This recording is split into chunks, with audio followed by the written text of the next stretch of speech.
Okay. Special edition Free Music Empire.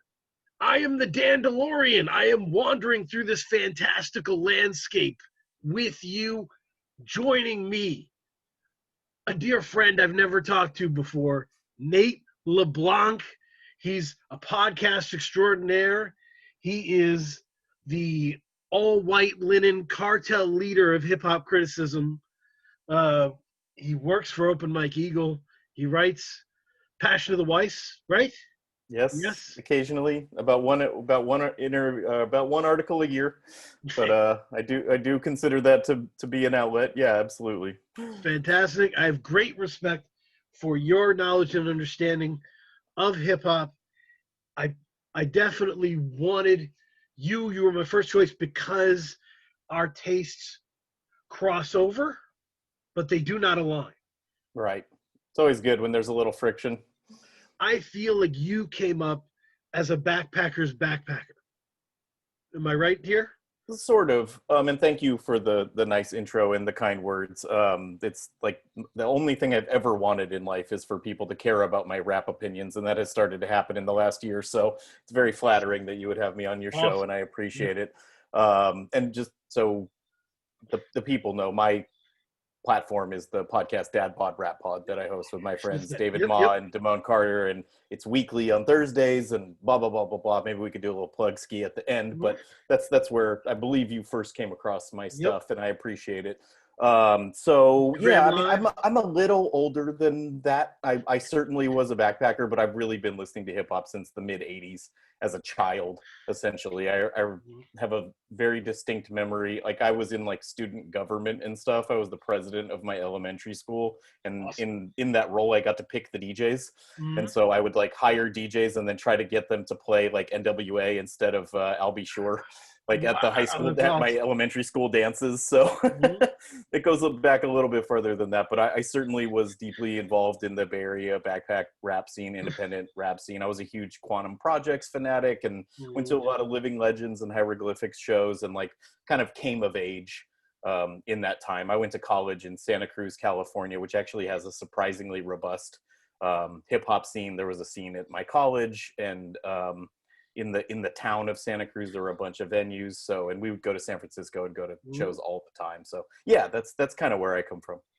The yeah, you're in my estimation much more a fan of the kind of AC Alone or like Milo Rap Ferreira, the kind of headier avant-garde, maybe as you said recently in a recent Dad Bod Rap Pod, regular guy rap.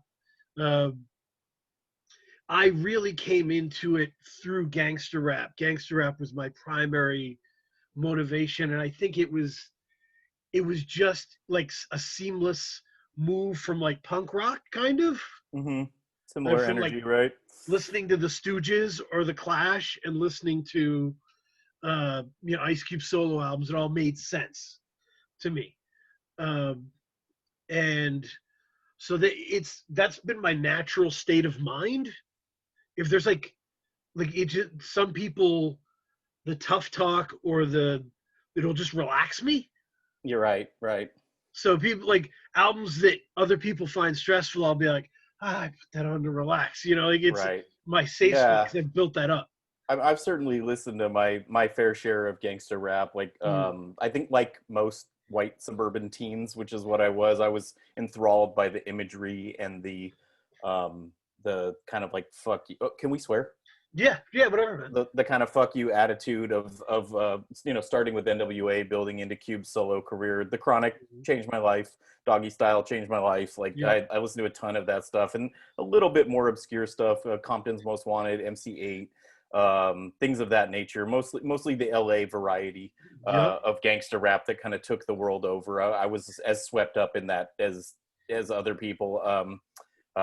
So yeah, I hear you. But Mhm. yeah, as an adult, I tend to gravitate towards more heady or abstract kind of stuff, is especially for what we want to focus on the show. But there's also this kind of drug rap, street rap, like Yep. kind of confluence happening now with Griselda, Boldy Mhm. James. Stove God Cooks, like, and I listen to that stuff all the time too. Like that's a Yeah. big part of my listening habits. And I don't necessarily need to like be learning things or taking life lessons from the music that I Right. intake. I Right. like it when that happens. So yeah, I think I have a one foot in each side of that, and that kind of is what I'm listening to now, because I just think it's what's good about music right now. The lines are pretty blurred, and that the difference between a West Side Gun album and a Milo album are degrees rather than like miles. You know what I mean? Yeah. And I've been listening to a bunch of old Def Jux. Uh, this week's regular music discussion with my friend Keith is on Labor Days, Cold Vein, and MERS 316. Yeah, Uh, and I was really struck by like how much the indie scene now is very Def Jux associated, in the sense that Jux really shrugged off the conscious rap aesthetic, the kind of eclectic circus feel, right. uh, and it was hard nosed, but there was intelligent stuff being talked about. Sure. Uh, there was real political discussions, but it was very in your face and very old school, and it still carried a lot of the feeling from 80s hip hop that people love. Sure. You can The production aesthetic in particular has this like kind of cold, icy, almost industrial edge, very science fiction, kind of like Vangelis meets Mantronics, Yep. especially for LP himself. Blade Runner. Blockhead Yep. and Aesop's beats on Labor Days are actually quite pretty. Oh, they Um, are. Yeah. it's like I say this all the time now, but I just like to tell on myself. When we interviewed Blockhead a couple of years ago for our show, I tried to time myself of how long it would take to say the word cinematic, and it was less than 5 minutes.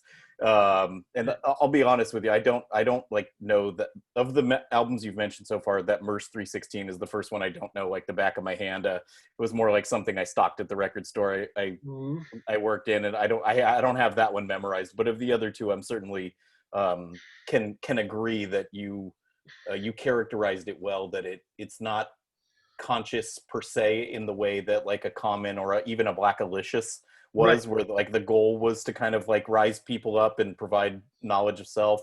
Right.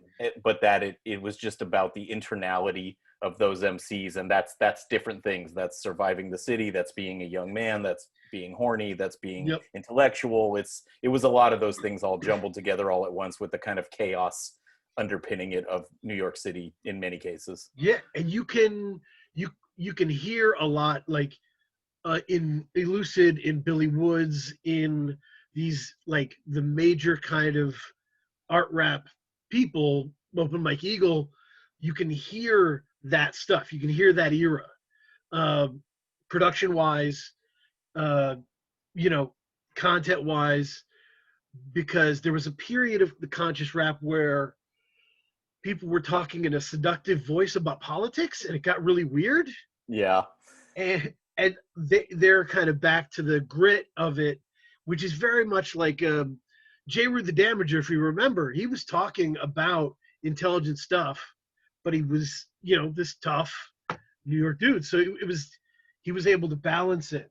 for sure. And something I do want to bring into the conversation too is that like as a backpack rap person, or like as a consumer of music at that time, especially like the kind of first independent 12-inch era, you also had your Jedi mind tricks, your immortal techniques, which are I don't they certainly are conscious in a way, but they're also like deeply cynical, negative, Mm, like embracing like I don't know if they're considered conspiracy theories at this point, because most of them turned out to be true, but kind of a skepticism and a right. cynicism that was Mhm. also part of the ecosystem at that point. So Militant. a Militant. militancy is a very good way of putting it. Yeah, absolutely. For Immortal Technique in particular. Yeah.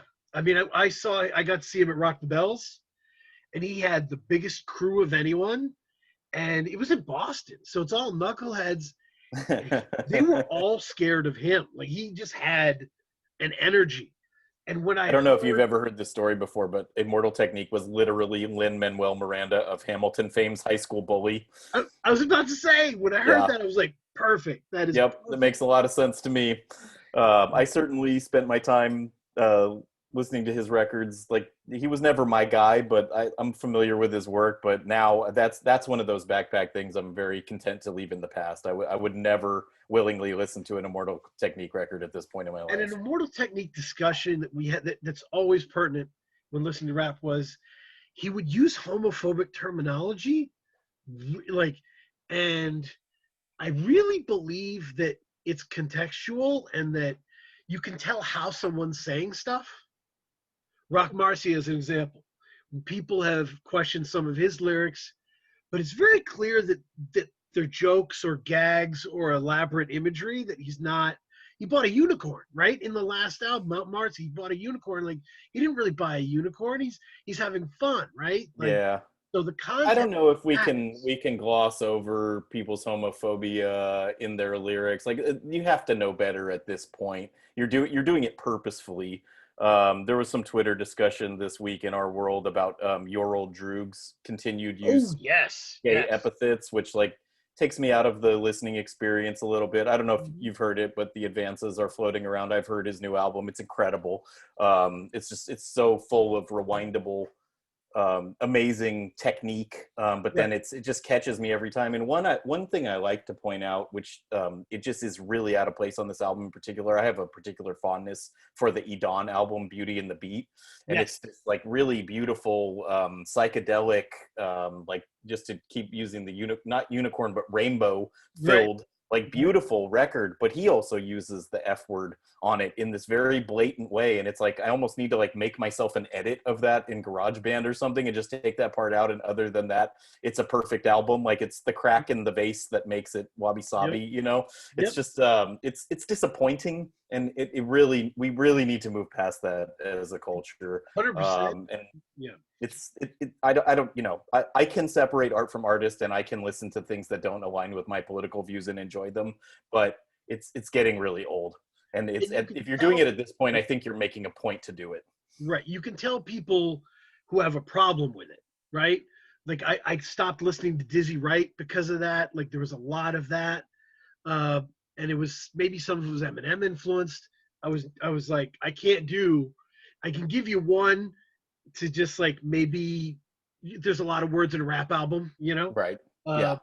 but beyond that, uh, but let's talk 2020 music, because I will tell Sure. you, this is one of my favorite of the years in music. Um, I can't tell you how many conversations I had where the person said to me, "Music is the only good thing in 2020." Yeah. I Uh, can certainly agree with that. And I actually feel like the last 3 years have been really good. I personally believe we're in the middle of a golden era, and that when this time is looked back upon, it's going to be thought of as special. And I hope that more people get on board with some of the amazing things that are happening now. And the point of our show is kind of like, if you like the old music we liked, like, we always use A Tribe Called Quest as an example. That's my favorite group. That's the stuff that means the most to me. If you like Tribe Called Quest, you should be listening to Billy Woods, is essentially the right, thesis of Dad Bod Rap Pod. And it's not the same. The beatscapes aren't the same. The rhyme schemes aren't the same. Even the vibe and tone is not the same, but it's of equal quality and reflective of its times in the way that, you know, I think music should be. mhm. So that's kind of the thing. But then something I wanted to bring up was, I don't know if it just coincides with, we started our podcast in late 2017, and I've just really been paying attention. Like, I was, you know, I would never consider myself a casual rap fan or a casual music fan, but there were times when I was busy with my career or my, you know, Mhm. relationship that turned into my marriage, and like I was focused on other things, and I listened to a lot of different other kinds of music as well. And so there were times when I wasn't paying as much attention, but since I've been paying attention again to do the show and stay Mhm. up on research, and also have this amazing access to be able to talk to these artists, and like, sometimes they'll explain things to me and make me see their music in a different way, and it for the Absolutely. benefit of the audience, but first it comes to us, right? And so Right. that's a very privileged position. I don't take it for granted. I've certainly come around on things where when I first listened to it, I was like, meh. And now I'm like, oh my God, it's amazing, because Right. Odyssey told me what the song is actually about. I wasn't understanding it. You know Right. what I mean? Stuff like Yeah. that happens all the time. That's one particular thing from this year. But I do think I don't know if you saw this, but Jay-Z released, or Tidal released Jay-Z's year-end wrap-up playlist. It's Oh, full okay. of Griselda. It's full of Boldy. It's like the underground is kind of cool again, is Yep. the kind Yep. of takeaway from that in the Twitter conversation. And I don't think that matters, but I do think it validates certain things in the eyes of a different kind of consumer.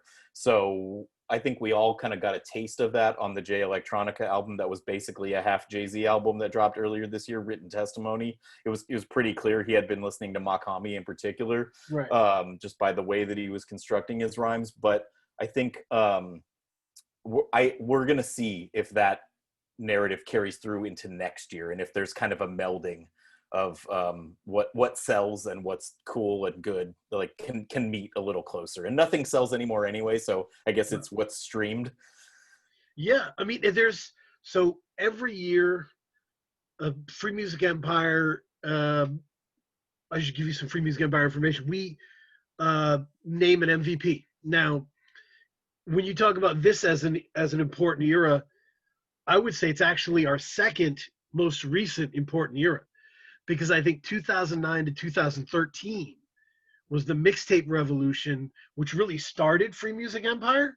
Okay. Um, we really started this website, me and my friend Derek Leach, because we felt like music criticism was eating itself and didn't know rap music that well.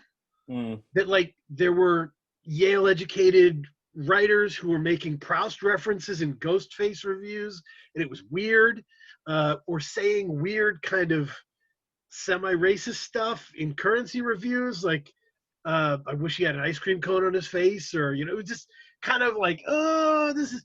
And I was like, we want something 500 word reviews, straightforward. This is why it's good, you know, no nonsense. So uh, that's this is to say, last year we named Griselda as the MVP. It's a bit of a as cheat a to name an collective, entire crew, but yeah, yeah. a little bit, but it's understandable. The year before that was Rock Marciano, in that year where he did he had the Dark Horse, Rose Bitter Dose, and the Chaos, Empire Strikes Back. Yep. He had 6 albums that year, and they were all good. Unbelievable. They were all at least very good. That was Yeah. amazing. I don't think we're ever going to see anything like that again. That same year, or maybe it was the next year, Milo had a bunch of good records. Woods had a bunch of good records. Like this year, Serengeti has 4 records I like. Yep. It's not that uncommon. I don't know if you follow stuff like this, but Ransom and Nicholas Craven released 4 EPs Right. in a series called Director's Cut Yeah, this yeah, year. yeah. Like I would have shit my pants in the '90s if someone released 4 records that were halfway decent in a calendar year. Like No things kidding. have changed so much that like I'm looking at my list right now. Ransom and Craven didn't make my top 25 that I submitted to Passion of the Weiss. Like they're excellent projects. The third one in particular, I think, is great, but there's a bunch of other good stuff that kind of suits my needs a little bit more as a listener, and I just thought was of like higher quality in the aggregate. So Yep. it's just incredible how much music we're getting, how fast we're getting it after the artists make it, and how many different kinds of artists are embracing the kind of gaming the streaming services by doing constant drops model, which works for the impassioned close listener and is so utterly confusing and confounding to the casual listener. There's Right. just like a sense that a lot of people just do not know where to start, and I can Yeah. empathize with that. It takes For, work. for me, I that's kind of exciting for me, right? Like for me and the guy who created the site, we like when the internet blew up and you could just torrent everything, we were like, shit, we're gonna know everything about Philly soul. Like we Right. just ripped all these, we just learned so much. We're like, Yeah, I'm totally. listening to every Van Morrison album, Right. um and we just kind of fed our brains.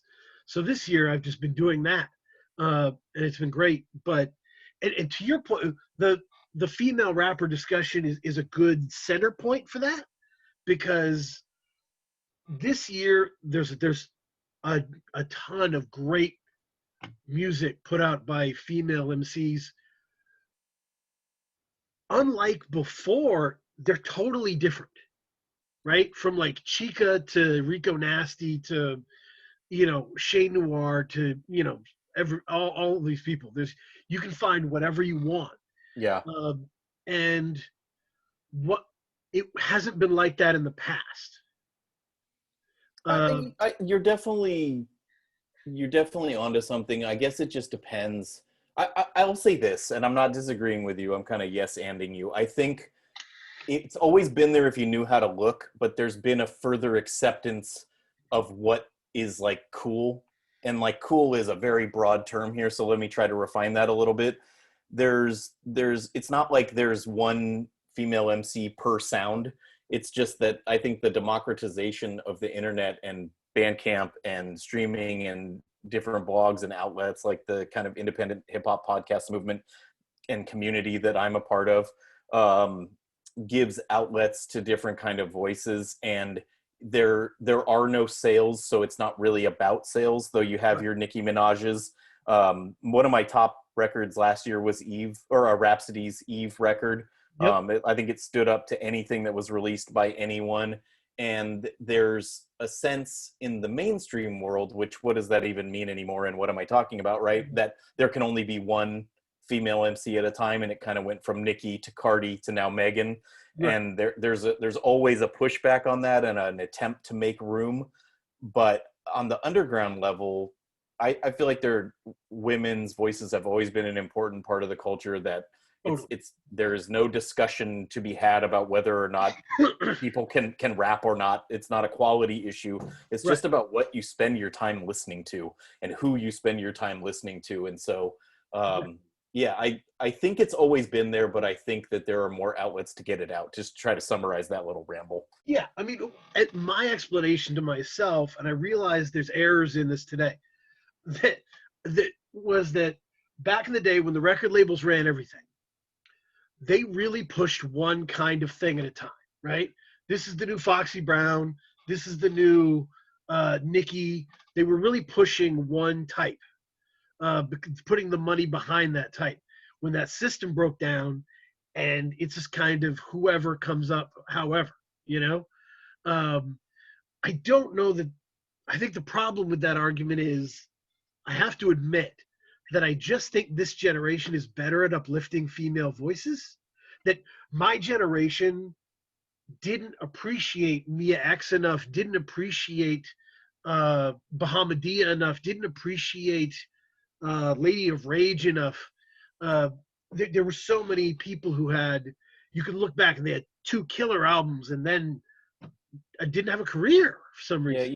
you know what's an interesting thing about the final point that you made is, like, now I think under the auspices of Me Too and the kind of reckoning around sexual politics and sexual harassment in general in societies, you're getting some of the stories of why people left their industry, whether it's media, whether it's arts, whether it's like, a university situation. It's just like these terrible things happen to them, and you're like, oh, they fell off, and there's like a mountain underneath that of different reasons why people leave these situations. And yeah, gatekeeping and industry politics certainly played a role in that. But I just want to quibble a little bit with there can only be one at a time, because there was Foxy Brown and Little Kim at the same time. Oh, yeah.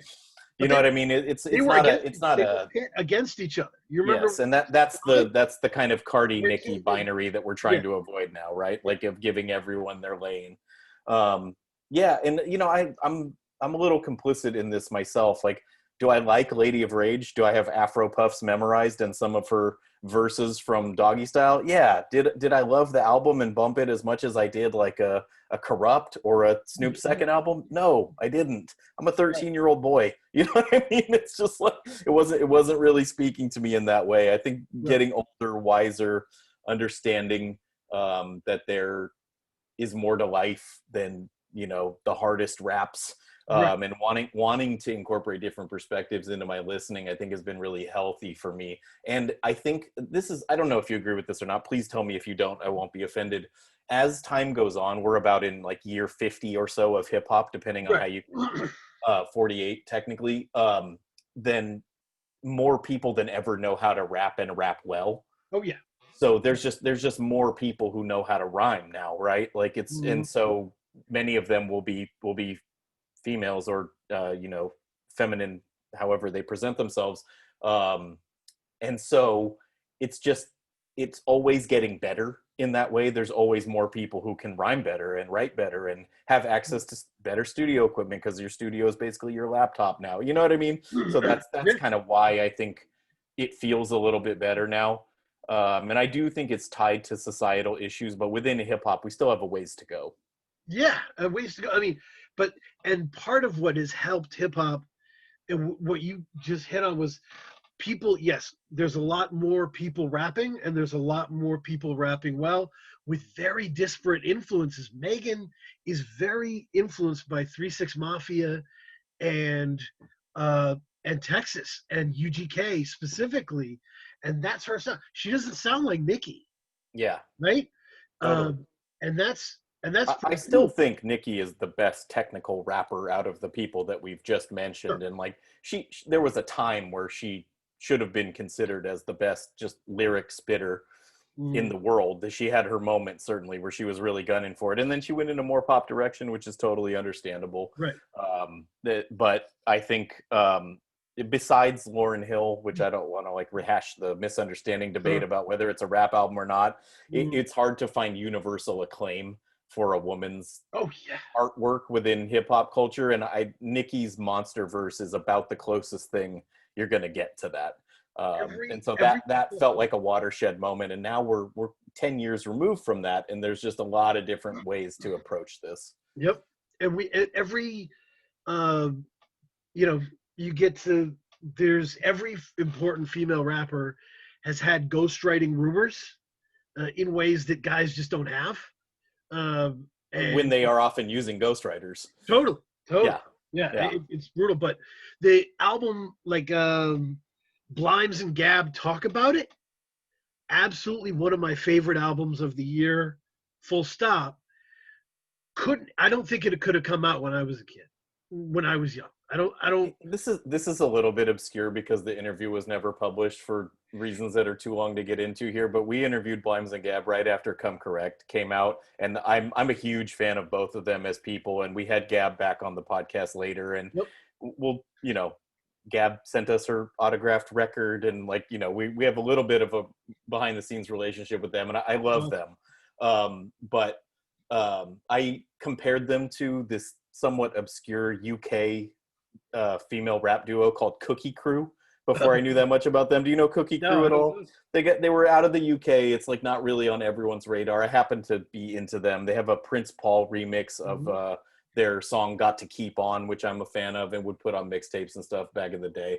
Yep. But anyway, it's kind of my thing, and I get like even like you're a pretty big hip hop nerd, and this Sure. like reference is not even landing with you, so it's too obscure to use really. But my thing is they're kind of a new school Cookie Crew, where they especially on a song like Come Correct, or their songs where they're like rapping and going Right. back and forth. That interplay is really beautiful, and they it's obvious that they're women, but it's really more just about rhyming. Right. But yeah, it's a fun record. I like the Shelly song, the Oh, video. They're working on a TV show right now with Nelson George. I think that's amazing. I think they're going places. They're awesome online. Like they're just great people. I love them. I have to say, it wasn't the type of record that would get on a list for me. It was like a cool, fun listen, and like I yep. was like, oh, it's really cool. Like, and like Gab's voice in particular is really pretty, and like she can really sing. But like it just didn't reach up to like the upper echelons of like what I thought was like a great record. But It do was I a think that they have great records in them? And like, yes, absolutely. And they're absolutely. awesome people. I love them. Mhm. No, is it there? It's like a buddy movie. It's like Totally. one of those Well buddy said. movies you watch a bunch of times. So that's what it's been for me. I've come back to it a lot. But end of year lists tend to be from experimental albums or, uh, entrepreneurial kind of inventive albums. Uh, and I worry that the fun albums get left out a little bit. That's interesting. Uh, For me, it's like it's kind of just about what did I keep coming back to. There's so much music now. It's right. almost like to be considered, I had to listen to it more than once, and that's a pretty. It sounds like a low bar, but with the amount of music that comes out that I want to listen to for research, we're going to talk to the person. I'm going to write about it or do a thing on it for the show or just for fun. It's like it's a lot of hours, and there's only so many hours in the week. So I kind of start there. It's like, Mhm. is this a multiple listen records? And then as the things that I get obsessed with and I listen to a ton, kind of go up. And it's weird doing it on this yearly schedule because a couple of things that I thought were some of the great albums of the year this year happened to come out at the beginning of the year. In other years, there's been things that snuck in right under the wire, like Marcialago came out on like November 30th last year when most people had already started doing Right. their lists. So it's a weird timing to get on these lists. Mhm. But for me, the threshold is multiple listenability because I can really like something and never listen to it again. Yep. And And that's just a casualty of the streaming economy, essentially. right, and the amount of stuff, everybody's locked at home just making more music. So this kind of leads into a point that I'm using to kind of frame this discussion because like we've said, there's so many great albums, they're so different, right? How do I compare Exotica against Small Bills? It doesn't make Right. sense, right? Yeah, I don't. To me, it kind of does. Like they're both rap records. They're both written by mid-career artists. They Mhm. both have distinct points of view. I mean, again, I'm a weird person to ask that because I got to talk to the people who made those and get them explained to Yeah. me, right? And it's Yep. like, I think they're unique in their way and their steps outside of what might have been considered the normal path for those artists. Right. And they zigged, one zagged, but they both changed course a little bit. So Yep. I don't find them that hard to compare myself. And I don't have like some like written down rubric of how Right. I do this. I just know what I like, and like that's just one of the things that has really guided my life is like I have very strong belief in my own taste. Like I like it, I hate it, I know it immediately, and Yep. like my mind can be changed, but I know what I like, and it doesn't really matter if it's like fitting the zeitgeist or not. And in some ways, in some very small ways, I feel like for some of our listeners, what we cover on the show helps define what the zeitgeist is in this small corner of independent hip hop or underground hip hop or whatever you want to call it. So in a way, it's not like we have to have covered it on the show to be considered, but if we liked it that much, we would cover it on the show. You know what I mean? Yeah. Yeah. No, it's so the way I was trying to frame this MVP thing in my head, uh, there's a part of like a Bill Simmons sports book. Do you remember when he did the pyramid stuff? Have you heard about the I do. whole? I kind of hate Bill Simmons, but go on. Yeah, I tried to read the big book of basketball when I was on vacation with my wife once and ended up finding a used bookstore in the town we were in and going and turning it in and buying a novel.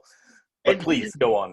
he has become Boston Mr. Burns. Like he has become that. It's but this was he was talking about changing the Hall of Fame into a pyramid, and when he was getting to like the top levels, he said it's much easier to compare someone on the bottom level against someone on the fourth level because you're going to have actionable data as to what the differences are. But when you're talking about the top versus the almost top, that's Right. when it gets hard. And he said what you look for is moments that really defined the difference in the importance of this person beyond the data. And I think so. With that in mind, I've kind of been thinking about whose voices defined 2020, right? Like for me, I'm always going to think of Boldy James' voice when I think of 2020. Sure. Uh, I'm probably going to think of Elucid's voice. Mm-hmm. Um, and so I don't want to interrupt your stream go of for it. thought, but I want to ask you a clarifying question. Does an artist have to have multiple projects out in the year to be considered the MVP at this point, Yeah, yeah, given people's production rate? yep. And a lot of times, what we looked for with MVP was someone who put themselves on the map. My favorite MVP is Fiend. We gave Fiend MVP because he released 5 mixtapes in 1 year. They were all great. He redefined himself as a character called International Jones, who was like a spy character. I don't know anything about this. I'm gonna have to hit Amazing. you on the side and get Uh, educated about Fiend. it's like, what is it? Champagne and tennis shoes or something wild. He was like, he had just all these mixtapes.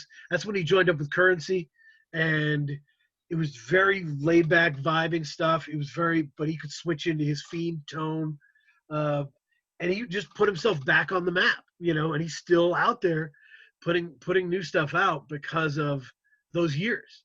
Interesting. Um, and so when you put yourself back on the map like that, it's really that's really cool.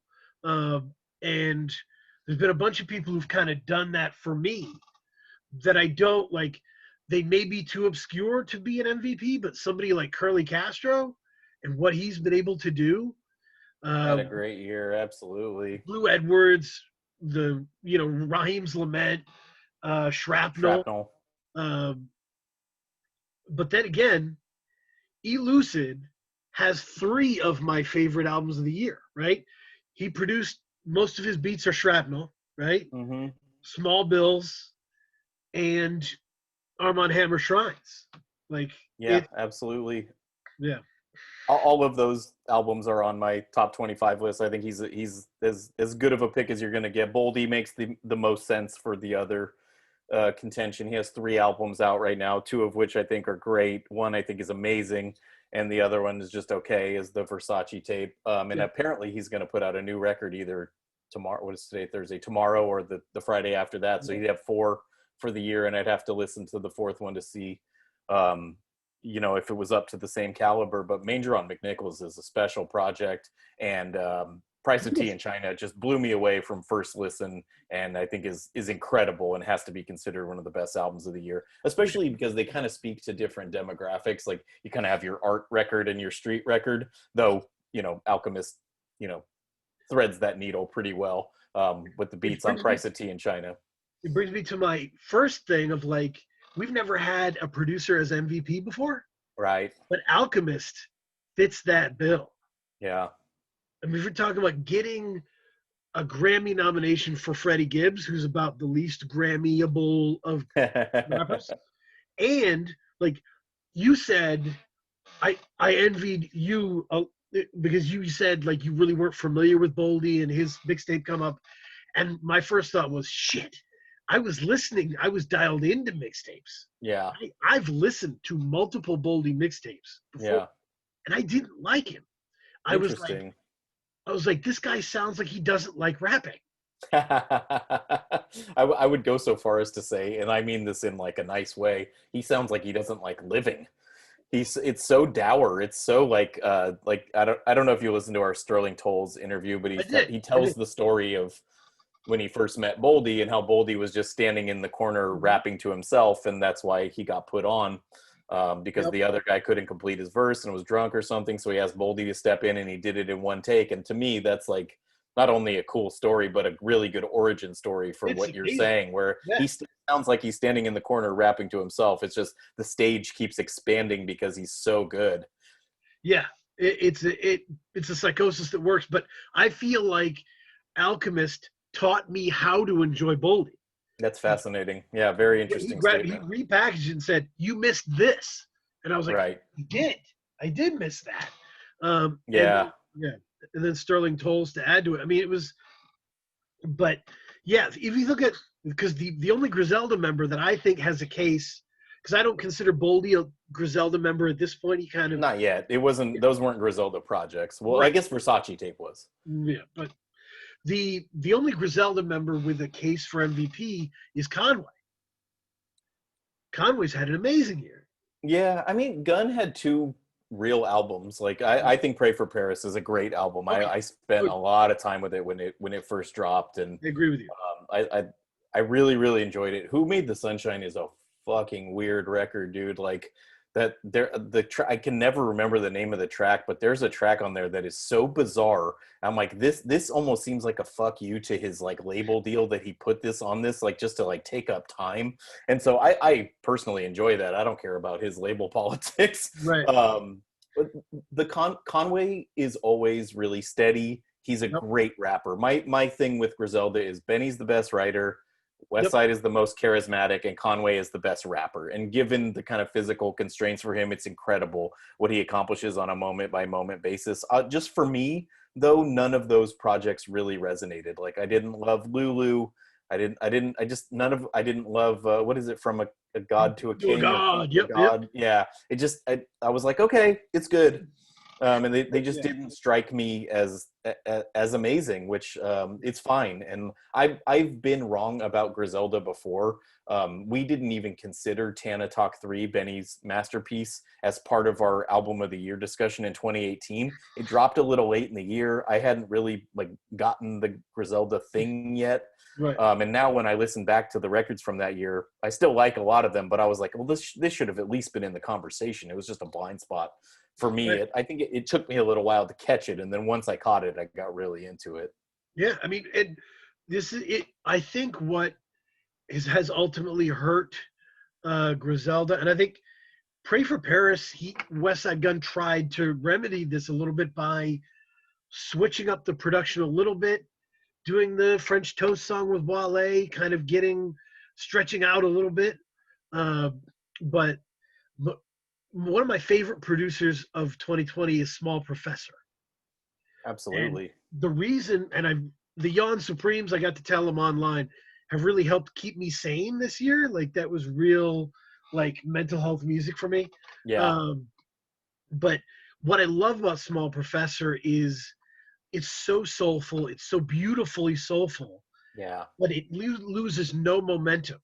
It's propulsive, it moves, and I think Griselda kind of needs to go from Derringer to Small Professor, if that makes sense. Yeah, I mean, I don't see that happening anytime soon, but I hear what you're saying. Like, if you ever have Damone on, Damone Carter, my partner and the host of our show, he would love to play like fantasy executive producer with you. I just take the music as it comes. I never like try to put people in different slots. I would love to talk about Small Professor for a minute though. I would love He's an incredible producer. Oh, I'm so happy that people are getting hip to the depth and breadth of his catalog.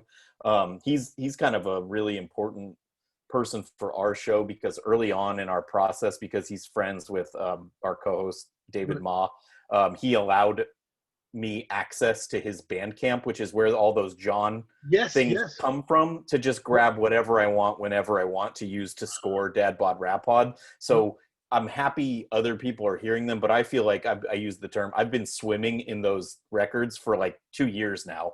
I'll go in and listen to them all the time. I edit our show on Wednesday nights, and if like I don't have any submitted beats or nothing's catching my ear, I'll just go listen to Small Professor beats for half an hour, write down little things of like, this should go in before the outro, this should be going into the interview, like blah, blah, blah, blah, blah. I have my little tricks of production, but it's incredible how much stuff is on there. And so to see what they curated for the John series and the beautiful artwork by Dewey Saunders just makes it a really complete project.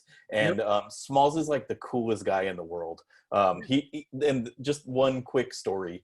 When we had him on, like we will talk a little basketball on our show, and we just kind of switched into it because we were enjoying our conversation with him, and he's a big Sixers fan and we're big Warriors fans. And he was like, hold on. Before we do this, I need to know who I'm talking to. Like, are you guys bandwagon Warriors fans? And I was like, nah, man, like I've been, watching the Warriors since the 80s, Run TMC, like, Sharunas Marciulionis days, Don Nelson. Like we started dropping basketball references, and he was like, okay, I will deem you worthy to discuss basketball for 5 minutes on a podcast. And I always thought that was like the coolest thing. And his Sean Price album is incredible. And I've never been the world's biggest Sean P guy. And that was the album that kind of like taught me how to love Sean P's just like relentless torrent of lines. 86 Witness is so beautiful. And I remember I just discovered it like, I think it was this year or something, or maybe late last year. And I was like, this is one of the best Sean Price albums. Like, what totally. I completely agree with that. And I think it's kind of what you were saying is those hit the big Sean Price albums like Monkey Bars and Jesus Price Superstar are so much about the rhymes that I don't want to say the beats were an afterthought. I think they're well executive produced and well composed projects. But when you hear something a little bit more soulful and with a little bit more dynamism and movement to it, and you have those crazy like punchline lyrics, I think that's really special. And the other thing about Small Professor beats is they're very smart, and like I think he described Blue Edwards as prog rap, I was like, that's Mhm. awesome. Yeah, Uh, totally.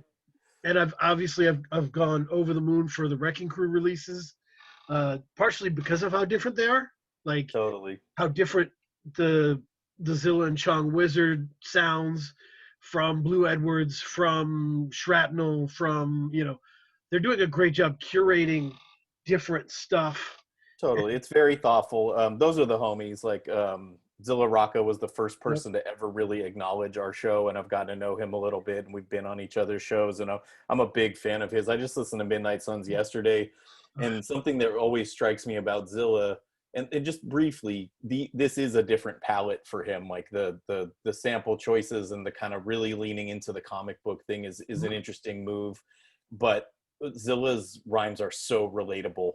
Like it's like his life is like my life. Like we're about the same age, we're into the Yep. same stuff, we like watch the same shows, we read the same comic books. So it's like Yep. I feel like I get the references, and he's like obviously a really sharp guy. He's a really good writer. I actually behind the scenes try to pressure him into writing some of his hard boiled like neo noir stuff as short stories rather than rap songs, and he keeps Oh, telling me to wait until he's older, and when he's really? done with the rap thing, maybe he'll write a short story. I think he would be like the next, like, South Philly Raymond Carver if Oh he yeah. put his attention into like focusing on the narratives of those and adding in dialogue. But anyway, I'm not trying to like Yeah. change the course of his career. It's just something I bug him about on DM, mostly as a joke. But Castro is an amazing MC and like a really thoughtful person, and also someone who goes crazy with the references. Premrock I got to know and kind of appreciate through the Shrapnel project. He's really talented and a cool ass dude. Like him and I talk about Big Thief and indie rock. Right. Alaska is like a rad dude and like an excellent father and like has a whole career. And I had him on to talk about his career and the Nihilist Millennial project that he did. And he's such like a cranky like angry old man about rap. But then you listen to Nihilist Millennial and they're like, the fucking rapping on this is incredible. Like he's been writing rhymes at such a high level for so long, it feels effortless. And it's just like I'm really into still, even though it's like really outdated terminology, the concept of rewindables. Right. Like Right. Krug on pretty much every song has something I'm like, did he just say that? And I have Yeah. to go back and be like, oh my god, wow, what a I was like, I forget what he said, but he was like, you're trying to get the bread, but you're dusty like ciabatta. And I'm like doing the dishes, and I was like, hold on, I need to understand if he just said what I thought he said. Yep. And Alaska had a couple of things on Nihilist Millennial where I was like, damn, like he just, wow, what a great line. And like, with like at times I'll just be like, I got to text him like, holy shit, dude, you just said this. That's amazing. He, and So he's yeah, those guys are incredible. And to hear them progressing in their career and hear them dissect it in real time on their podcast is the kind of level of access that was just not possible a great. couple of years ago. Even like they're Great. they're a really important part of this podcast ecosystem, and the way they dissect rapping as rappers is really instructive for me, who approaches things from a fan's point of view or a critical point of view. I don't know how to rap, and like only have rapped a couple of times in my life when I was very drunk and I was terrible at it. But these guys are really, really good MCs, and they're huge rap fans. So to hear them dissect things is always really informative. Right. No, and Alaska's been a killer this year. It's some of the best features. He has an incredible feature on Torito's Meat Circus, which is fantastic. I don't think I ever listened to that. I think that kind of came and went without me paying I attention love because it I, just seemed too weird. I need to write that down. I'm it's writing stuff down that you're bringing up yeah, that I it's need to 8 songs. It's so fun. It's one of those fun projects. What to get into another of my most fun projects of the year, uh, that that I did not anticipate really being high in my estimation, even though I liked it originally. Alaska's on it, so it's Scorsese's Midnight Express, a Philly rapper attached to the Call Out crew. I really liked his appearance on the Raekwon podcast, and how he was breaking stuff down. And he kind of sought me out, was like, saw me reviewing other people, was like, I'd like you to review my project. Uh, and when Midnight Express came out, it was very grounded in pro wrestling. Yeah. Uh, and just very few hooks, just like bars, and Yeah. bars and bars. It's And fascinating how many of the current MCs that I listen to, and really especially the music writers who I think are interesting or follow on Twitter or read their work often, are still so engaged in wrestling. I'm just like fascinated by that. I kind of stopped paying attention to wrestling in the 80s. Like I liked Brutus the Barber Beefcake and Ravishing Rick Rude, like and like Hulk right, Hogan when he yeah, had, before we knew he was racist. right. I just never really, I didn't even get into like NWO and all that stuff. I left it kind of behind in my life, but I'm fascinated by how closely some of these people follow it. And like, you have your Action Bronsons and your Yep. Griseldas who do it on kind of a bigger level, but then Oh, also like Dizza. these underground dudes who just like, they go hard for the wrestling. I kind of don't get it, to be honest with you. One of my favorite pro wrestling songs is Smoke Diz's New Jack, which I I think don't know really that song. perfectly matches New Jack's aesthetic. But yeah, Scorsese is like, and the Wrecking Crew's all over it. Zilla's on it, and Alaska has an incredible verse on Ode to Camp Low, uh, and he ends up saying like Birdman when he's wringing hands, and he ends it with like fat ass flat earth and all my shirts are monogrammed. It's just he's incredible. Yeah. So that brings me to like when you were listening to, you listen to a lot of stuff this year. What Give me some moments where you listened to an album for the first time and it shocked you. Sure, that's a great question. I don't know if you know this record or cared about it, but DJ Preservation's Oh, Eastern Medicine, Western Illness. love that I, record. I didn't know that much about him, and I was sick the day that the dudes interviewed him, so I didn't get a chance to talk to him, but we did get serviced the record, and there, especially the Caw song, the Caw featuring song on there, like when I get excited about something, I blow up our text chat with all caps. Like I go, like I'm a mild mannered dude, but when I'm really into something, I bug the shit out of David Damone. Like you guys need to listen to this like right now. Like I'm freaking Right. out, and it was I'm gonna sing. Sorry, it's Do it. very briefly. Preservation found this part in this like I believe Chinese record where it goes Caw, Yes, yes, and yes. like that blew my mind. That was such a pleasant surprise. I thought that was so cool. I love stuff like that, and that just got me really excited. I also really liked the Nicholas F track on that, I and just love Nick. everybody showed up on that. I realize now that I've actually been a Preservation fan since he went by Jun, because I Oh, love Sonic Sum. right. He was a member of Sonic Sum. Insanity Annex is a really important record in my life, and like the dynamic of the band, not just Rob Sonic's poetics, but the whole atmosphere of it is something that I've always had a big affinity for. So I just realized he had this kind of Zelig like journey through all these other things that I was actually into. So that was a great discovery, and he was mad cool to come on the podcast, and the whole Hong Kong aesthetic of it. I don't know if you saw, but especially the way he did the cassette was really Oh, beautiful. It was like wrapped in this yeah. beautiful paper with this like beautiful ribbon. It was just like the attention to detail was just like Right. really, really beautiful. And then I have to say, the kind of dual release Friday double header of introspective trauma dealing, heart rending 2 albums by Homeboy Sandman, Don't Feed the Monster, Right. and Open Mike Eagle, Anime Trauma and Divorce, blew me Whew. away. Like That for was a both week. of them to release That was those a real week. projects that dealt with similar thematics on the same day at the same time, it invites a kind of direct comparison that is not especially healthy for this kind of discussion or this kind of album. But you have to take them in all at once, and like they're the ones who put them out. I have to listen to what comes out on Friday, Right. so that was a crazy day. A bunch of cool stuff came out that day, but those 2 albums, I've gone back to listen to Mike's more, and Mike is someone I interact with, and Right. we don't work for him technically. Just to quibble with the intro, he owns the podcast network that our show is a part of. But like I really like him, and the fact that we get a chance to talk to him behind the scenes is really awesome. The record is incredible. It's something that I feel like I'll be listening to for a long time. It's so honest, it's so in depth, it's so real.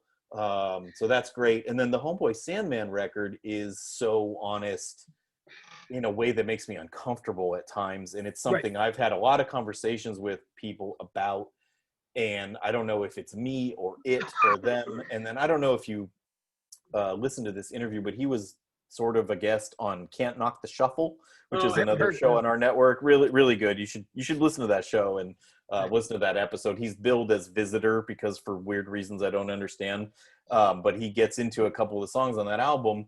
And I was actually never a huge Homeboy Sandman fan up to that point. I always admired his technique, but I kind of didn't get his deal.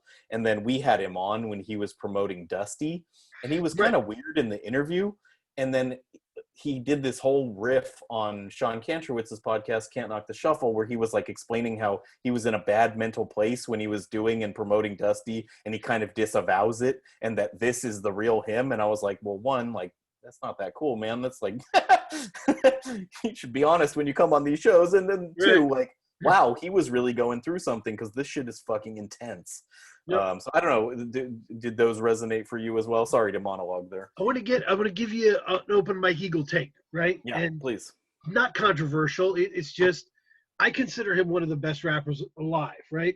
And I think the reason is more than anything, his calling card is that he started building earwig hooks that linked to like beautiful bridges and bridges that lead into hooks, double bridges, double hooks. And now his songs feel like the hook the whole way. Even though he is doing a lot of lyrical work, every second is fun to listen to. Mm-hmm. Not in a juvenile way, not in like, because Juvenile's kind of the king of that, where like everything sounded like the hook. Right. He might be the funnest indie rapper to listen to from that standpoint. Right. Just on a second by second basis, like, is this engaging my ear? Yes, it is. I want to know what's coming next. That's interesting. I certainly hadn't thought of it like that.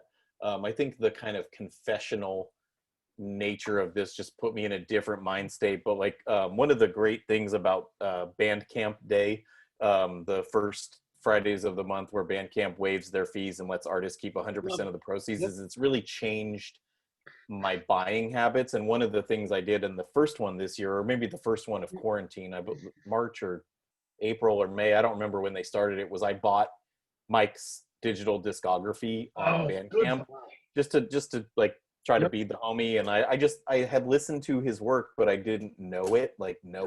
So I bought his whole discography, and so I've been listening to his stuff a ton because it's what's on my Bandcamp feed and on my laptop. So there's clearly been progression in his career, but I'm going to have to sit with what you just said for a second. I think he is an excellent hook writer. The one that always gets in my head is the Black Mirror one. I was like, can't remember if I actually tweeted this or if it's in my drafts, but I'm like, I'm a happily married person who doesn't particularly like the show Black Mirror, and I'll just walk around constantly going, Black Mirror episode ruined my marriage. Same here. Yeah. Like in my head, like all the time. So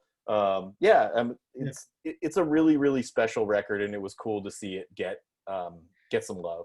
He's brilliant at knowing how to frame his stuff, and it just, for me, my shock moment, right, was the first listen of Armand Hammer, when I get to the song Frida, right, and Billy Wood says that buck that bought the bottle could have struck the lotto. Sounds tight but ring hollow. That's nobody's wife. That's Frida Kahlo. That's Frida Kahlo. Fights like Rollo Pescado. I make a water swallow. That buck that lost the lotto could have bought a fucking bottle. I held my face. Yeah, it's brilliant. I held my face. It seemed like nothing is safe from Woods. Yeah, especially when you consider his I don't want to see Nas with an orchestra at Carnegie Hall stance on the last record, and then to see him interpolate that iconic Nas line and to bring it into the future like that. We could go another hour like talking about how brilliant Woods is and how great that record is. Shrines is a work of art. Hmm. It's going to go down as one of the great records of our time.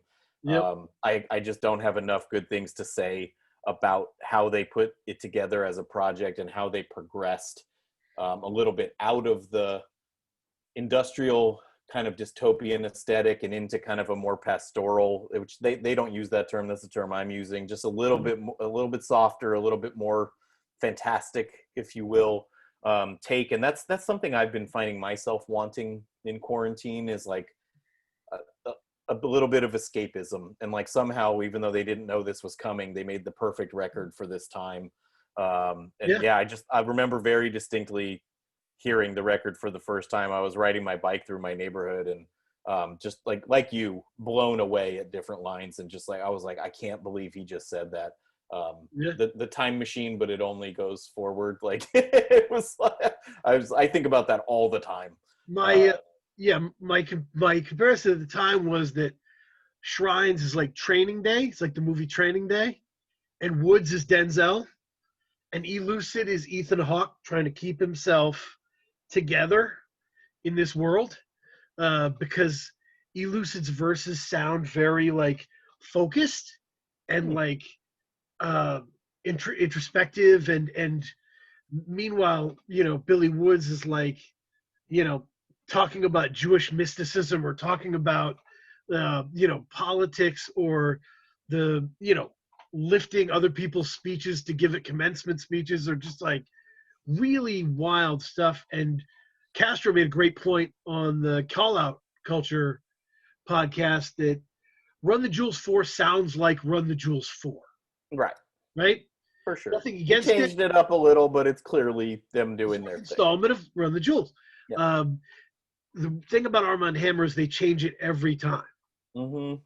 And it's totally different. Sounds totally different from their last album. Not to get totally off track here, but I'm just have a thing I'm dying to ask you, and I feel comfortable asking you. Do you smoke weed? Never. Very interesting. You have very unique takes, and I'm wondering, like, it just you just like you talk about rap in a way that sounds like you are super high listening to these things and like drifting in your thoughts, but it's even more interesting that you come up with these like kind of cinematic parallels and like these kind of like very personal constructions to use as content for your show, being, I don't know if you're sober necessarily, but not smoking weed. I just wanted to ask. And I hope I mean that in a nice way. Like you have a unique take on this stuff. I think about this stuff a lot, and I'm miles away from where you are on it. It's all good. I'm a very strange person. And I love rap music about weed, which is right. weird, because it's so... You better, because there's so much rap music about weed. You'd be missing a huge part of the canon. It's as close as rap music comes to Harry Nilsson when you're listening to like Roll It Up, Light It Up, Smoke It Up by Cypress Hill, and it's just like, I'm in a different world. Or Pink Sifu's is like that for me. Yeah. Pink Sifu sounds so high. Yeah. And sometimes I love the music of that. Totally. Yeah. But I've been lucky. I've been my hip hop journey in terms of, I was in the Army for 3 years. Oh, okay. So I got a chance I was stationed in Texas while DJ Screw was coming up. Oh, cool. So they played DJ Screw in the supermarket. Wow. And my best friend was from Southeast Atlanta. He went to school with Erykah Badu and like the gang, the Dungeon Family. So he was breaking down everything, Sleepy Brown, like all that. Yeah. And I got a crash course. I mean, 8-Ball and MJG, and like I really started to understand it. Yeah, that's fascinating. Yeah, which is good because I'm from Maine and there just isn't. But yeah, no, it's been a heck of a year, and I really want people to think about the albums that got them through different situations. Totally. Like, don't just think of the most, like, I don't like it when I know that they didn't listen to that album a lot. Like, you listened to it once, you knew it was artsy, and you're giving it an award, and I don't like that. Right. I hear that. It's there are certain artists though who, if they put something out, it has to be considered one of the best projects because they're one of the best artists. You know what I mean? Yep. Like we've talked about this a little bit within our kind of crew, if you will, just the three of us, about the Quelle Chris album this year, Innocent Country 2. Yep. I really liked it. Damone never really took to it. I It love it. just, Yep. yeah, I love it too. It did make my year-end list. I don't think it will for Damone. And I'm like, but it's Quelle Chris's new work. Like, it has to be considered. He's at the, the forefront of this, and he produced the Homeboy Sandman record. So for me, it would at least get consideration to be one of the best albums because he's one of the best artists. You know what I mean? Yep. Yep. So No, I think that's just a thing people do, and like that's different on like a mainstream level. Like I read a bunch of the lists that came out early this week: Consequence of Sound, NPR, Complex. Shout outs to Sean Sotero, who got to review a lot of the good records on the Complex list. Mm-hmm. They put like I can't remember which list it was, which is why I just named all three, but they put like that Drake Lucy mixtape thing he did on their top albums of the year. And I'm like, I don't even think Drake thinks this is one of the best albums Yeah. of the year. Yeah. But if you're like, I'll just say Complex because I really can't remember where I saw this. Mm-hmm. If you're Complex, you have to put Drake in the up at the, if he does something, it's automatically one of the best things because in your world he's the best guy, right? Which Right. I kind of disagree with. I'm actually, this is a really long way around of me agreeing with you that it's weird when people do that, but Yeah. it also is just part of the critical infrastructure. You Right. want, when you look back at your list, to be like, I took this seriously and I really listened, and that's just not always the case. And you always feel stupid about leaving something out or putting something too high. And I think what we're really kind of like talking around here is the concept of the zeitgeist. And Right. it's just like within your bubble, your follows, your world, what's considered important. And like that's where you end up with those things that just kind of seem a little silly sometimes in the moment, but especially in retrospect when you look back, you're like, that wasn't even the best record from that guy that year. Why did I have it so high? And you Yeah. can kind of blame the zeitgeist, right? Yeah. And it's one thing I'm trying to like specifically like a science experiment change in my son. Like I've been playing him Burna Boy all year. Mm. He loves Burna Boy. I've been playing WizKid. I mean, I've just been trying to throw different stuff at him. And Does it, your son like the stuff you like? Like, can your son like even be around when you're playing shrines? I have to pick the right song, but it is fantastic to have his input. Like I got a new JBL speaker, Bluetooth speaker. I was testing it and I played Small Professor's Moan from volume 3 of the Yawns, Yeah. and he was like, the sound is beautiful, Daddy, and the song Oh, is too. And I was like, that's cool. That's super cool. I so don't have kids, but like my music taste is really informed by my parents' music taste and what they played around the house. I feel like you actually are a good person to test this theory on. You know Zilla Rocca's song Revolution oh yeah, 36, where he's 36. like, Yep. the Wu-Tang are my Beatles. Like I love Zilla and I think it's a really cool song and Yep. I see where he's coming from. But like for me, like the Beatles are my Beatles. Like I love the fucking Beatles. I'm obsessed with the Beatles since I was a tiny child. I still listen to the Beatles all the time. I still think I draw meaning from their music. Like I love Wu-Tang as much as anyone in our culture loves Wu-Tang and the first solo albums and like the mythology of it, and it's so dense, but like I never would consider them anywhere near the Beatles in terms of what they've meant to my life. Do you know what I mean? I've had such a long, interesting, and complicated relationship with the Beatles in the sense that, so my parents are both from California, and my dad is from Oakland, and my mom is from Berkeley in the 60s, right? So they were in the thick of it. And my mom, when I was coming up, she always said, everything after Sergeant Pepper sucks. Oh, that's not true. Did you? She was like, that's when they were full of themselves. That's when they were nonsense. And so I didn't even hear the White Album until I was like 18. Oh, wow. And then I was like, this is amazing, you know? Yeah. But at a certain point, I got older and I started realizing, there's a point to what my mom was saying in terms of, trying to teach Eastern religion in 2-minute bites between hooks, and the Beatles were weird, and John Lennon ruined Harry Nilsson, and there's a lot of weird stuff that's in there. People's focus on the Beatles is not good, right? The people's oneness with the Beatles is not good. Um, but I mean, I love the song as you do.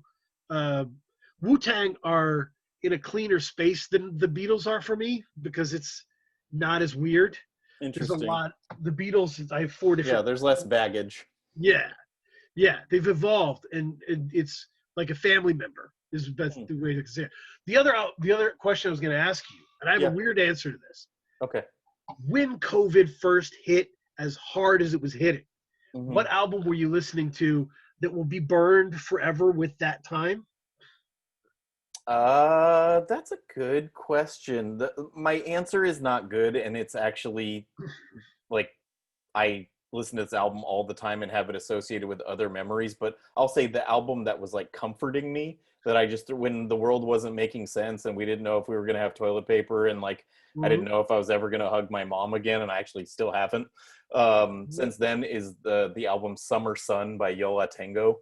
Like Oh, I love that record, and like I have a very strong sense memory associated with it from a road trip that I took with my friends when it first came out. So it's the album of that time for me, but it's just really comforting to me. And like I've been looking at my Spotify stats, as have most people, and it's like very near the top of the listens, because I was just like, uh, all right, I don't know what to do. I'm just going to throw this on and kind of have it in the background, and it's going to comfort me. But I'm not, this isn't really the answer to your question, but I'm going to take it in a slightly different direction, because I want to give a shout out to a project that I think is special and more people should listen to. My favorite quarantine album, the one that was made in quarantine and like I discovered and like was really important for me at the time, was 30 Bag by Nappy Nina.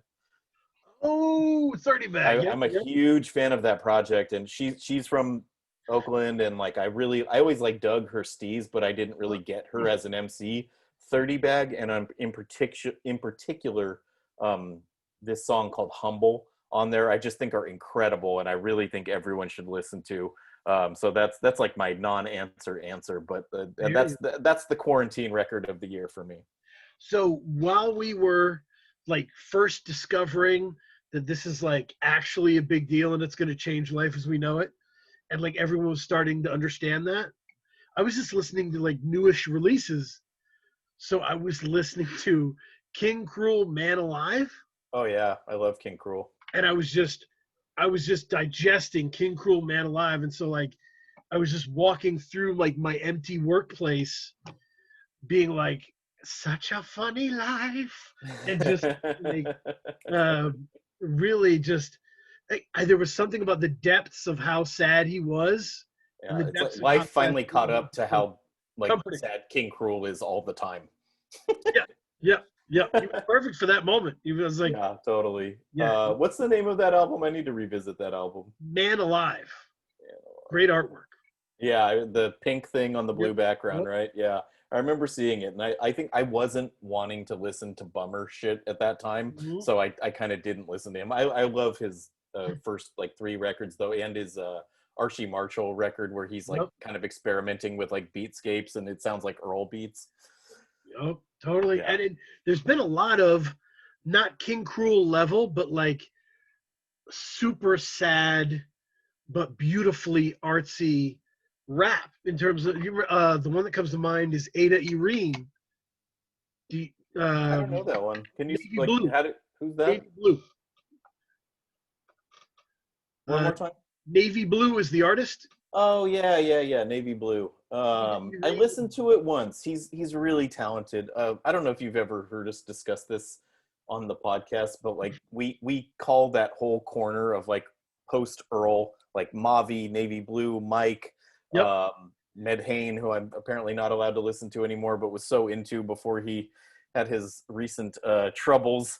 Sludge Village. Like Yep. there, we just call it's that weird sludgy sound, like The Navy Blue album didn't hit that hard for me, but Mike's album did. Mike, Weight of the World is like kind of like for me, he was like the MVP of that scene this year, and his album did end up making my top 25 list. But yeah, I need to dive back in on that Navy Blue. He's really, really good, and I just think what I love about that kind of rap music is like these guys are so young, they're so in touch with their feelings, and that the palette that they work with is so unique. And I love stuff from that scene, but I just have to be in the mood, and the Navy Blue one just didn't hit for me quite as hard as the Mike, which just kind of ended up representing that scene in my listening sphere. But there's good stuff in all corners of it. And Mike has been building for years and really built a name, and there's been people who've kind of built the name just this year with how much they've done. Think of Blue and the Danger Blue stuff, Iceberg Theory with all those Fanon albums. Sleep Sinatra is about to release another thing. There's just a lot of people working hard. Teller Banks dropped 2 this year, and the last one blew me away. You're the second person to mention Teller Banks to me today. I need to check him out. Love Teller Banks. I actually did like a decoded episode on his last album. Okay. I just went deep on specific songs and lyrics and with him, and it was really cool. The album's so much deeper than I ever thought it was. He's a really smart dude.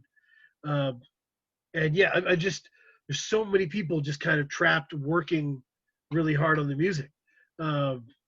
So the last question, we'll give you a Fat Tony question, right? When you are listening to a concept album, how tight to the concept do you want it to be? How loosely conceptual do you want it to be? Very tight. I want if you let's just go back to something I'm into. If you're telling me this is a book of human language, I want each song to be a chapter, and I want to learn something different on each song, right?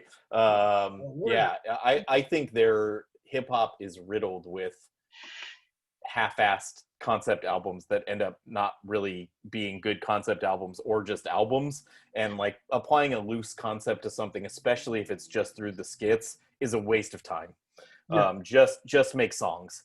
And sometimes you don't even have to listen to things and know that they're a concept album to enjoy them. Like I think Fat Tony's Exotica is enjoyable as a rap album, whether you're like, oh, these are all short stories or not, you know what I mean? But yeah, I want the person to carry through the idea they set out to accomplish.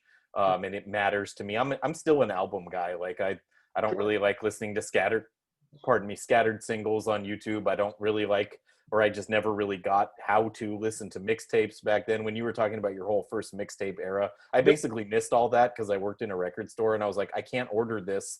That I'm certainly not going to get a promo sent to me. So like I was just getting whatever Fat Beats and Traffic and TRC were distributing. I was just like, what, they have rap music on the internet now? Like someone teach me how to do this. And I really lost touch at a certain point, just because all the good shit was happening on mixtapes and the album scene was kind of stale. So anyway, long story long, yes, if you're going to make it a concept album, I want you to carry through the concept. And that's what makes it fun and interesting, right? Like, I think a good test case for this question and this kind of school of thought is the new Aesop Rock album. Yes. Like, he hews pretty closely to the concept. It's not 100%. 100% is too much. You don't want, like, everything to have to be some interconnected thing, especially like Aesop on this is like kind of building a world, right? It's this kind of like suburban fantasy, like, almost Stranger Things or Super 8-esque post-Spielberg kids fantasy thing, which is interesting. But then he throws in the song we love about how his back hurts, and give you a little minute on that. That's not necessarily part of the narrative, but just something he needed to get off his chest, so to speak. So I think that's a good ratio. It ties into the Laundry song with Rap Ferreira, and that album needs that song, right? To give it. There was a Hitchcock quote that I think of with that stuff where he said that, like, you can't build tension if it's always tense. The characters have to laugh They have So well to. said. I don't know if you've ever seen the movie Green Room, though. Have you ever seen that movie? It's about No. this punk rock band that goes on tour and finds out they're playing a neo-Nazi venue, and I wouldn't say hijinks ensue, but some crazy shit goes down. It's one of the most tense movie watching experiences I've ever had. Since you said you came from punk rock, I highly recommend you watch it. But it's kind of the exception that proves the rule. They like ratchet the tension so Yep. crazily. Anyway, it's a great quote. It makes a lot of sense. Yep. And yeah, I think you definitely need moments of release, and it wouldn't be an album if every song was the same. You need different tempos, you need different rhyme schemes, you need different approaches. Some songs need some hooks, some don't. It's just that's the beauty of constructing an album, and why I've always been drawn more to the album form than the way music kind of tends to take form now, where it's mostly just content. It's like you're always putting out a song, you're always putting out an EP. I'm like, I'm gonna wait for your album. Like, I want to hear how you put together an album. And the big thing for me, especially with rap music, and I'm realizing this more and more as I kind of key in more on what I like, both as like a critic or content producer myself, or as like just a listener and fan, is like, I don't want to be able to guess what you're gonna say next. Mm-hmm. If I especially on like a concept record or something like that, if it's like, oh, we're going back to the fantasy world that you're constructing, and you're going to meet the guy under the bridge, I saw that coming a mile away. Just like with a movie, it'd be like, no, do you got to subvert expectation at times? And that's what makes it interesting. We've all listened to so much rap in our lives. We have a good sense of what the cliche thing or the sensible thing would be to do next, and there have to be times where you subvert that, otherwise I'm just turning it off. Right. No, it's in it like Midnight Suns. I don't know why this comes to my mind, but like it's him, the crime writer guy, and he's talking about corruption, and he's talking about land deals and people punching people in clubs, and then like the last song is this kind of really fun posse cut with Denmark Vesey, and just Totally. like Denmark murders that. They're all really good on it, but Denmark came out of nowhere for me on that one. He was so so good. joyous, Yeah. so great. It was like such a flex to be able to go a completely different direction uh, and show that. The other guy that I would put in the 2020 as someone who's just been all over the place is Chris Crack. And it's kind of hard to know. I know people who are like, I don't know what to do with him. Like, he's so weird. He's so different. But I've been listening to him for years. He was like back with Tree and the mixtapes and all that stuff coming out of Chicago.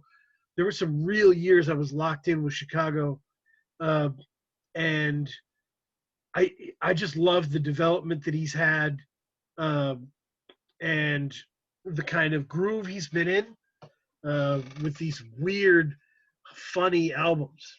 Yeah, I was super into Chris Crack in I think 2018. He had 5 good albums that year, and he has the best song titles and album titles in the world. I have to admit I've kind of stopped paying attention, and part of it was we had an interview with him that like did not go very well, and I was just like, all right, dude, like I just kind of got over it. I think he's a really, really good rapper. He's a really funny dude. Yep. It's a little too much at this point. Like, it's like there's so much there. It's like, like you'll get into a novelist when they wrote their 300-page novel, and then when they write their 1,000-page novel, you're like, I'm not gonna read that, bro.